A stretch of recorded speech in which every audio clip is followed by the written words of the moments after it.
இதுல எல்லாம் கூட்டணி வேற வச்சுக்கிற வேண்டியது, அப்புறம் ஓட்டுக்கு 1000 ரூபாய் கொடுக்க வேண்டியது, நாங்க தான் பெரிய கட்சின்னு வேற பீத்திக்கிட்டு அலைய வேண்டியது. இதெல்லாம் ஒரு கேவலம் தானே. இதெல்லாம் ஒரு கேவலம் தானே.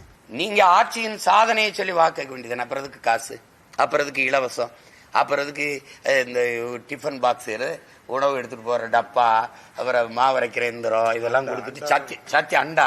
அதுல சத்தியம் வேற.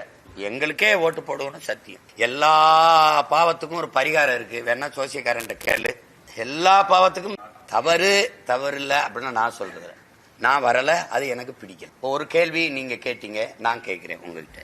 நான் தனியா ஒரு கட்சி ஆரம்பிச்சேன். எதுக்கு? ஏற்கனவே இருக்கிற கட்சிகள், அதனுடைய அரசியல், அதனுடைய கொள்கை கோட்பாடு, அதனுடைய ஆட்சி, அந்த ஆட்சி நடத்துற முறை, இது பிடிக்காம தான் நான் ஒரு மாற்றுக்கு இந்த கட்சியை தொடங்குது. நீங்க இப்ப ஒண்ணு கவனிச்சுக்கணும். இப்போ இஸ்லாமியர்களுக்கென்று ஒரு அமைப்பு, பல அமைப்புகள் இருக்குன்னு. எதுக்காக இருக்கு? திமுக தான் எங்களுக்கு பாதுகாப்புனா அப்புறம் தனியா ஒரு அமைப்பு எதுக்கு? கேள்வி வருதா இல்லையா? இப்ப இந்த கட்சிகள் எல்லாம் தனித்தனியா ஒரு கட்சி கேள்வியை ஒரு பதில முன் வைப்பாங்க. என்ன இருந்தாலும் கட்சியை காப்பாற்றணும்பாங்க.